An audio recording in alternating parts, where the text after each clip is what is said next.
shipped to me, so those are coming later today. So expect a comparison video between that deep purple 14 Pro and the regular iPhone 14. So make sure you're subscribed so you're notified when that video goes live later today.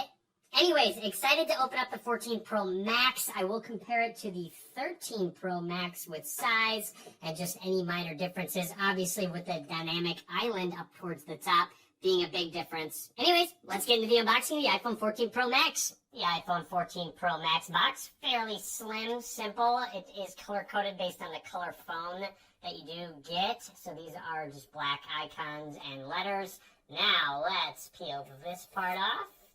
And the bottom part.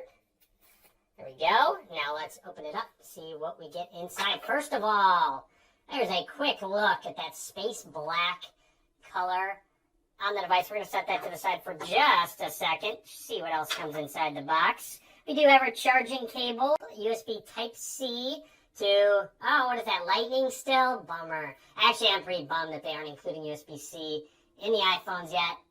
I doubt they ever will, at this point if they haven't switched.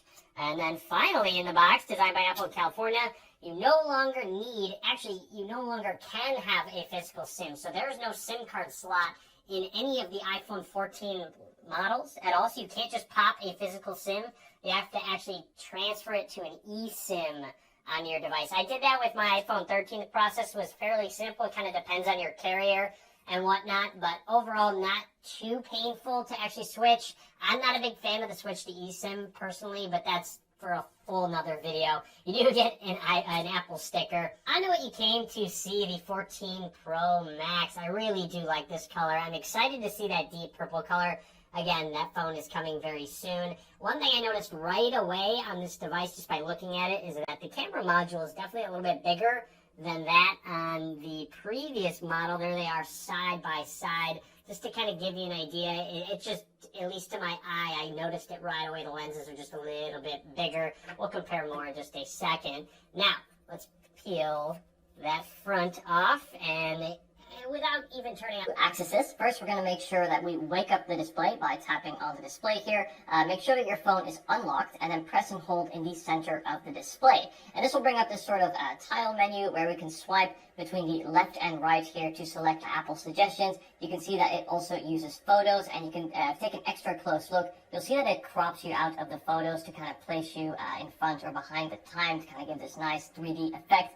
And then beneath that, we also have weather and astronomy, as well as emoji. These, I think, are very ugly, but hey, they're there. I do like the weather ones, though, as well as the ones on the bottom, which are just collections.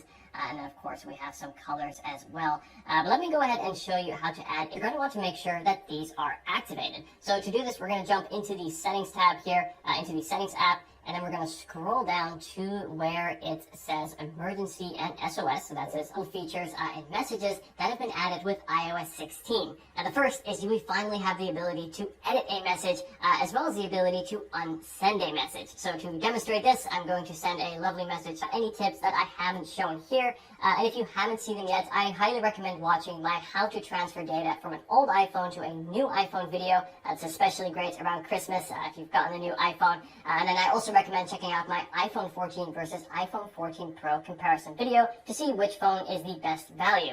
Thank you so much for watching, guys. Be sure to like and subscribe to my channel. It's pretty hard to reach all the way up at the top of the display with just one hand without doing some crazy hand gymnastics. So that's why the first tip is to take advantage of reachability. So if you just simply swipe down right here near the dock, just swipe down, you will see that it invokes reachability, and it actually has the dynamic island all the way down here as well. So you really get access to everything just at a much lower part of the screen. So you can actually reach and pull down your control center, or you can reach and pull down your notification center easily with just one hand. So this should be enabled by default, but if it's not, go into your settings, go to accessibility, go to touch, and then you should see reachability right here. It should be the second option. Ensure that that is turned on. That way you can reach the top. You're turned off when face down as well. Now, if you don't like the always on display, you can turn this off. So if you go into your settings and then go to display and brightness and scroll down close to the bottom. You will see always on. Simply turn that off, and now when you lock your screen, you will notice that it is black, just like previous iPhones. You do not have the always on display. So the always on display is nice. However,